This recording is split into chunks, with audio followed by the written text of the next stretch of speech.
Breaking news, anak Nia Daniati kembali diperiksa polisi. Olivia Natania mengaku masih sakit. Anak Nia Daniati Olivia Natania memenuhi panggilan penyidik Polda Metro Jaya guna menjalani pemeriksaan lanjutan terkait kasus dugaan penipuan, penggelapan, dan pemalsuan berkedok tes CPNS. Olivia Natania tiba di Polda Metro Jaya Semanggi, Jakarta Selatan pada Senin 18 Oktober 2021 sekitar pukul 11.40 waktu Indonesia Barat, didampingi tim kuasa hukumnya Susanti Agustina.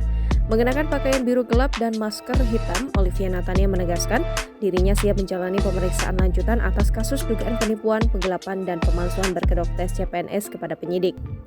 Wanita yang akrab disapa Oi itu tidak banyak bicara. Ia hanya mengaku ikhlas menjalani pemeriksaan dengan penyidik.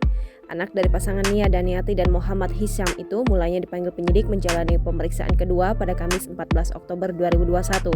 Namun, Oi berhalangan hadir karena dirinya sedang sakit. Olivia Natania itu menjadwalkan ulang pemeriksaan hari ini.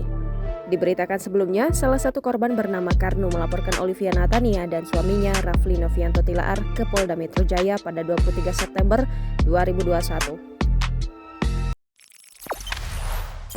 Jangan lupa subscribe, share, komen, dan like ya!